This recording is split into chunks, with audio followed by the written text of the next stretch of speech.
All right, May 15th. Today, I want to talk about markets. I want to talk about economies a little bit. I want to talk about personal decision when voting with your dollar, okay? And this topic doesn't get discussed very much, and it's almost as if there's been a campaign to, discourage boycotting, like, oh, boycotting is the worst thing you can do, and if you boycott, then it's like somehow un-American or against capitalism or something like that. But yeah, I disagree with that.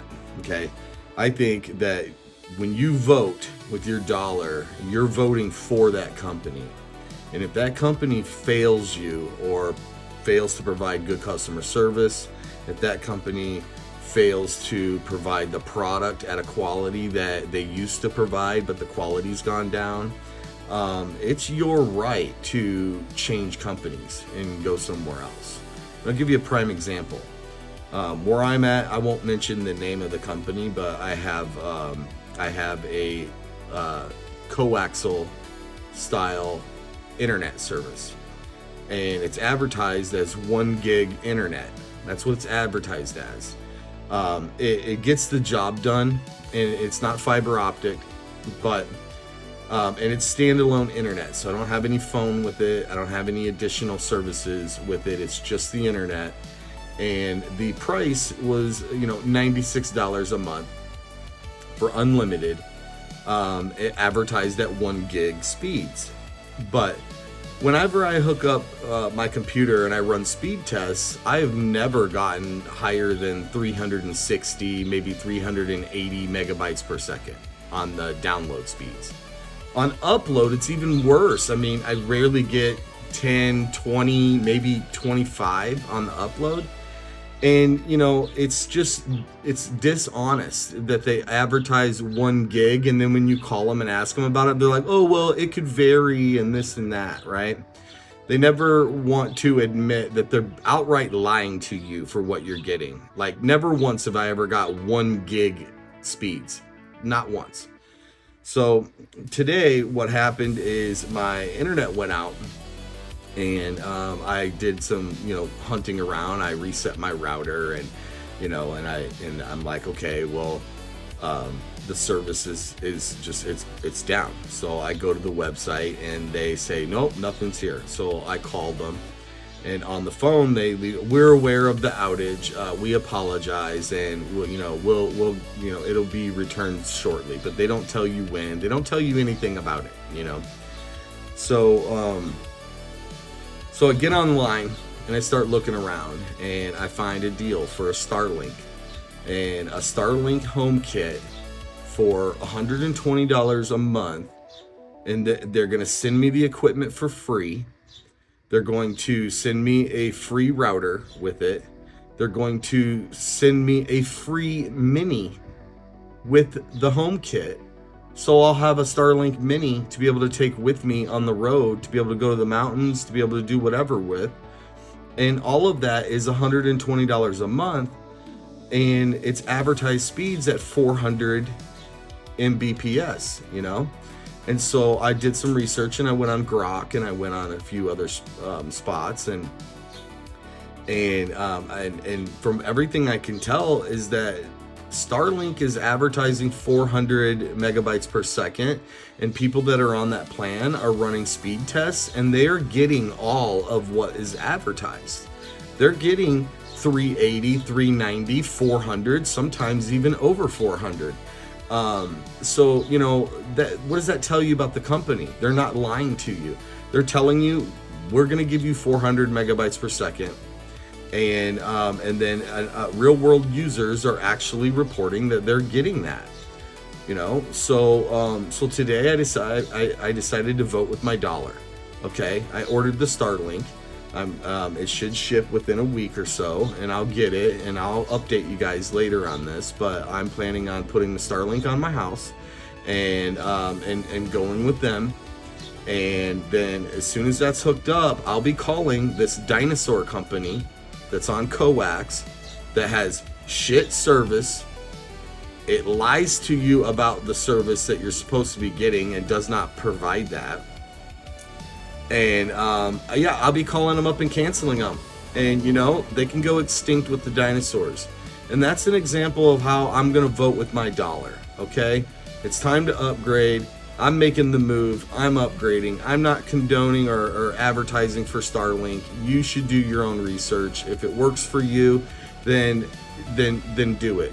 The topic here specifically is about being willing to change, being willing to vote with that dollar. Another example, let's say Applebee's, okay, the restaurant.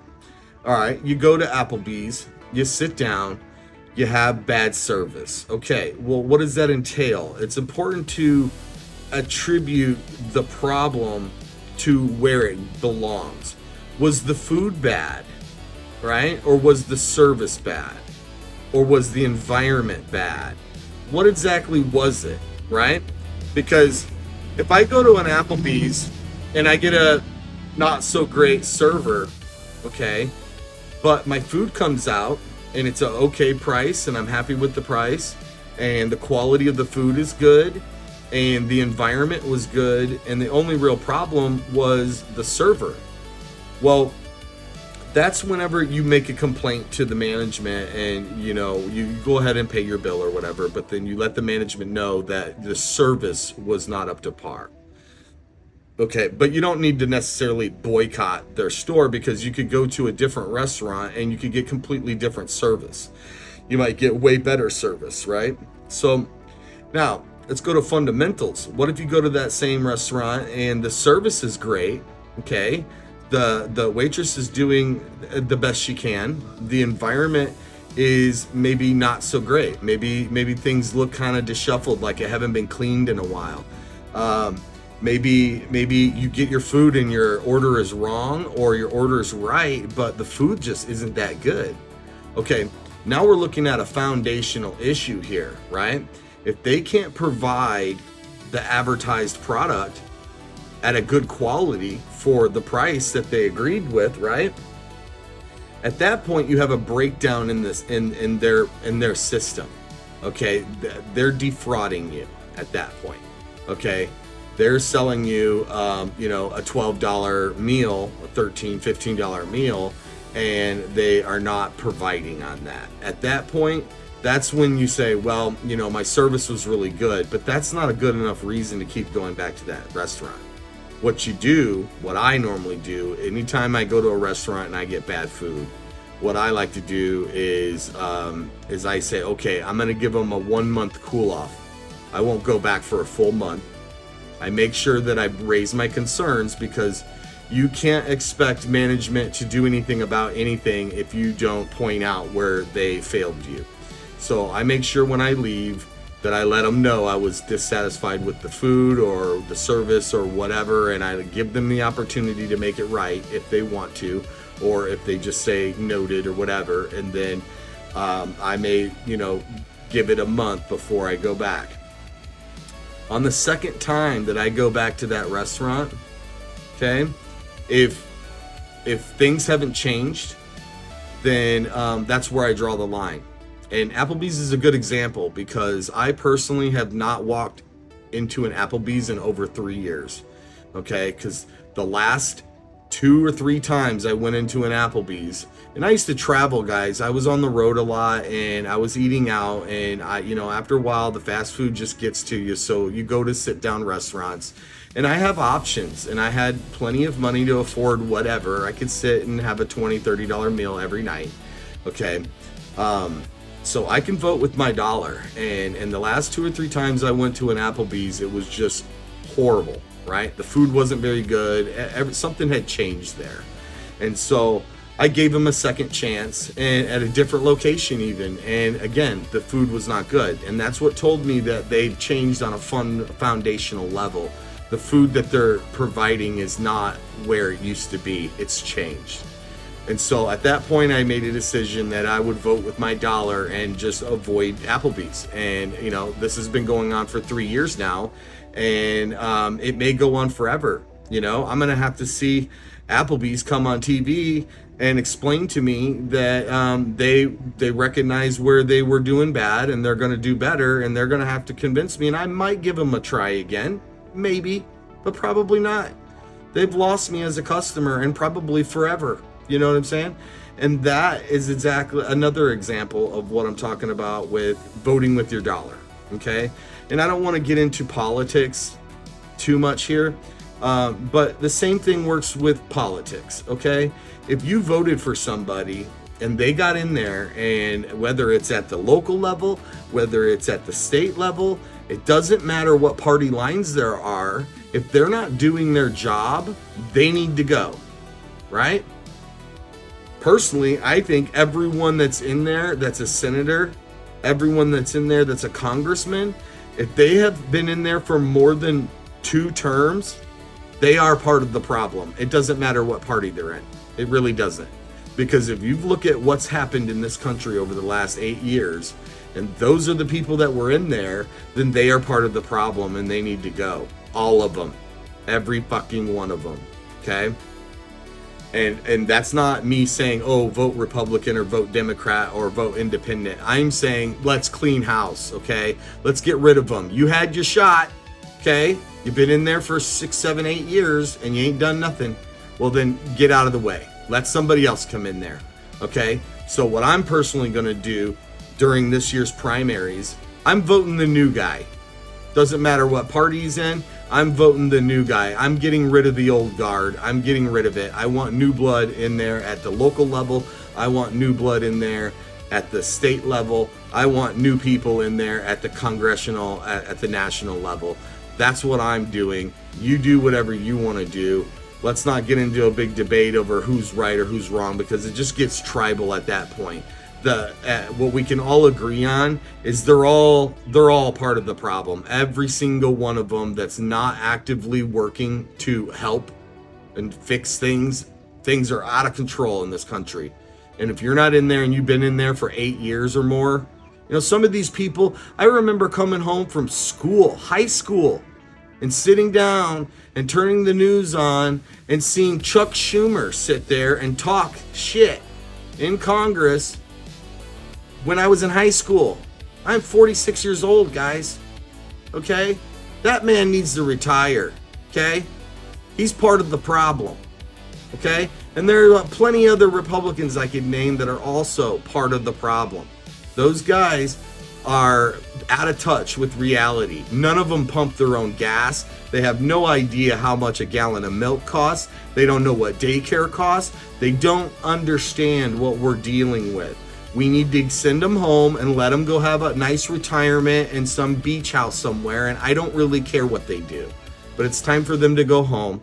It's time for us to put new people in there, younger people that are more in touch with what's going on out here in the real world. Somebody maybe that has pumped their own gas, you know what I mean, in the last decade, right?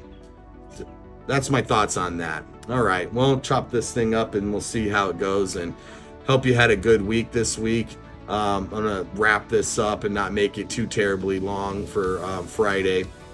And then there'll be additional. There's going to be additional reports coming out on the Facebook channel at Real Adam Schultz. It's on Facebook. And I'm at Schultz Report everywhere else, like TikTok, Instagram, YouTube.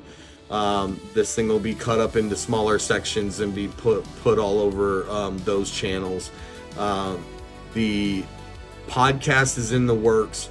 This is going to be kind of like a free freestyle thing that I'm going to do, and I'm going to try to do this at least one long format per week. Working on upgrading some cameras and upgrading some other things, and then later on down the road, I'll be developing this website, and then we'll be getting into actual sit down podcasts. I'm going to have guests on, and we're going to do deep dive focused discussions on lots of things, okay?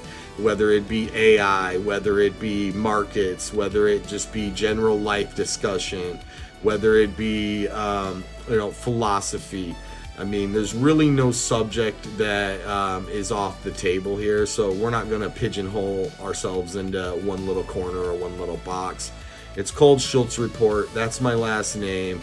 It's me. It's my opinion. I'm reporting on it. Okay? I kind of consider myself as a bit of an independent journalist. I do quite a bit of research. I'm going to be writing my own editorial segments, editorial pieces on certain topics where I can share an extensive amount of details and sources and things like that. So that's all going to be part of the website. And all of this is all rolling out a little bit at a time. I don't have a big crew behind me. I'm just me, and I'm doing the best I can with what I got. Okay.